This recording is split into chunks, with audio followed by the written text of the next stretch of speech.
विद्यार्थी मित्रांनो, सह्याद्री ट्युटोरियल्समध्ये तुमचं स्वागत आहे। काल बऱ्याच मुलांनी व्हॉट्सअपवरती माझ्याबरोबर एक न्यूज शेअर केली होती। एक चांगलंच न्यूज चॅनल होतं म्हणूया आपण, आणि क्लिअरली त्यांनी न्यूज चॅनलमध्ये मेन्शन केलं होतं की यावर्षी 10वी आणि 12वीच्या बोर्ड एक्झाम होणार नाहीत, असं त्यांनी टायटल टाकलं होतं। पुढे क्वेश्चन मार्क होता बरं का, खरं लक्षात घ्या। आणि न्यूजमध्ये ते सांगत होते की शिक्षण मंत्री याच्यावर विचार करतायत म्हणून। म्हणजे बघा, एक प्रकारची फेक न्यूज चालवली जाते, एक प्रकारची सनसनी म्हणतो ना, असे अरे विद्यार्थ्यांचा जरा तरी विचार करा ना। एक तर तुम्ही कोविडमुळे सगळ्यांना घाबरवून सोडलंय, 2 महिने केसेस कुठंच नव्हत्या, अचानक केसेस तुम्ही आता वरती काढल्यात। म्हणजे थोडं एक प्रकार मीडिया हा मॅनेज झालेलाच आहे असं म्हटलं तरी काय हरकत नाही, पण इथं विद्यार्थ्यांवर ताण येतोय याचा तरी विचार करायला हवा ना। आता मुद्दा असा आहे बरं का, कालच दिनेश सर आणि आमची टीम जे मुंबईत ज्यांचे क्लासेस आहेत ते मंत्रालयात गेले होते, शिक्षण मंत्र्यांना भेटले होते आणि त्यांनी क्लिअरली मेन्शन केलं होतं की एक्झाम ही ऑफलाईनच होणार नाही होणार असं नाही, लक्षात घ्या। 10वी आणि 12वीची एक्झाम कॅन्सल होऊ शकत नाहीत, हे लक्षात घ्या। कारण बऱ्याचशा पुढचे ॲडमिशन्स हे त्याच्यावर जर डिपेंड असतील तर नुसतंच प्रमोट करता येणार नाहीये। 9th मधून 10th मध्ये प्रमोट करता येईल, 11th मधून 12th मध्ये करता येईल, लक्षात घ्या। ओके, पण 10th आणि 12thच्या विद्यार्थ्यांना नुसतं प्रमोट करून काय फायदा नाही आहे, हे लक्षात घ्या। बरं, आता काल जेव्हा टीम आमची भेटली होती दिनेश सरांच्या नेतृत्वाखाली म्हणूया आपण, आणि तेव्हा क्लिअरली असं आश्वासन मिळालंय की लवकरात लवकर डिसिजन काहीतरी होईल, लक्षात घ्या। त्यामुळे माझी तुम्हाला विनंती आहे, अफवांवरती विश्वास ठेवू नका। ओके, तुम्हाला काय करायचं लक्षात घ्या, अभ्यास करायचा, बरोबर आहे। आणि मी काल सांगितल्याप्रमाणे लक्षात घ्या की बऱ्याच जणांचा चांगला प्रतिसाद मिळाला, पण बऱ्याच मुलांना म्हणजे कुठला टेस्ट सिरीजसाठी, म्हणजे बघा मी टेस्ट सिरीज माझ्याबरोबर यश दादा पण आहे, यश आराध्य। मग आम्ही काय ठरवलंय बघा की तुम्हाला वीकली ना शेड्यूल द्यायचं आहे टेस्टचा आम्हाला।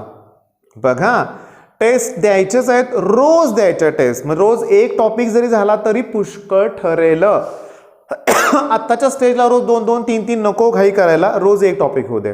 म्हणजे चला ठीक आहे, आज संध्याकाळी तुम्हाला सोल्युशन या टॉपिकवरती टेस्ट मिळेल, बरोबर आहे। संध्याकाळी दुपारी किंवा 4 नंतर म्हणूया आपण, दिवसभर अभ्यास करा सोल्युशनचं, दुपारी टेस्ट द्या।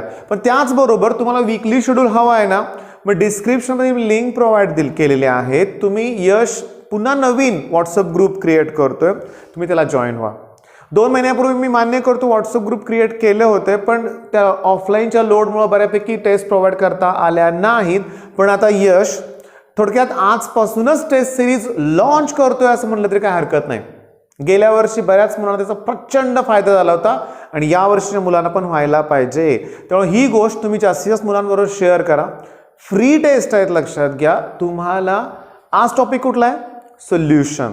आपण ठरवूया फिजिक्स मॅथ्स, पुन्हा केमिस्ट्री, पुन्हा मॅथ्स, अल्टरनेटिव्ह मॅथ्स ठेवूया, किंवा मला एखादा वाटलं फिजिक्सचा टॉपिक खूप मोठा आहे तर सलग 2 दिवस टेस्ट घेऊया, ठीक आहे। अर्ध्या टॉपिक अगोदर सगळं ठरवूया आणि हे सगळं यश ठरवेल, आणि तो जसं ठरवेल त्याप्रमाणे मी व्हिडिओज तुम्हाला प्रोव्हाइड करेन, ठीक आहे। मग आजची टेस्ट सोल्युशन टॉपिकवरती आहे। आता माझं ऐका की सोल्युशन टॉपिकमध्ये हा एक फॉर्म्युला होता की degree of dissociation alpha equals to I-1 upon n-1। आय म्हणजे कोण रे, वॅन हॉफ फॅक्टर। जेव्हा इलेक्ट्रोलाइट असेल ना, KCl सोल्युशन असेल, बरोबर आहे, K+Cl- आयन असतात, अशा ठिकाणी तुम्हाला वॅन ऑफ फॅक्टरचा यूज करावा लागतो, पण तो पार्ट आता सिलेबस मधून डिलीट केलाय, लक्षात घ्या। मग या टॉपिकची चांगली तयारी करायची आहे ना, तर तुम्हाला सांगतो बोर्डचा पहिला विचार करूया आपण ना। तर याच्यात तुम्हाला फर्स्ट डेफिनेशन्स मोस्ट इम्पॉर्टंट आहेत, osmosis, semi permeable membrane, isotonic, hypotonic solution, ठीक आहे, डेफिनेशन। त्याच्यानंतर लॉज आहेत, Henry's law, Raoult's law, okay, हे आहेत।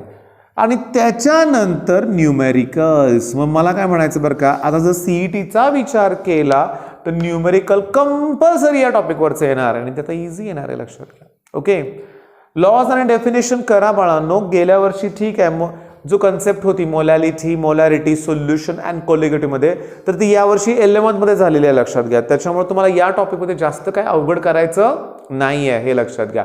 म्हणजे मेन पॉईंट काय बघा की मेन असं आहे की तुम्हाला अफवांवर विश्वास ठेवायचा नाही, अभ्यास करत राहायचं आहे. मला तुमची अवस्था माहीत आहे, द्विधा अवस्था म्हणतो ना आपण, द्विधा मनस्थिती, की काहीच करायचं काय कळत नाही आहे, अभ्यास करतोय पण होईल की नाही एक्झाम, अशी शंका असते ना, ती काढून टाका. एक्झाम होणारच, ठीक आहे. पोस्टपोन होईल, रिड्यूस सिलेबस होईल, थोडीशी वाट बघूया ना आपण 2-3 दिवस, मग तोपर्यंत अभ्यास चालू ठेवायचाच आहे. ठीक आहे, मग बेस्ट ऑफ लक, धन्यवाद.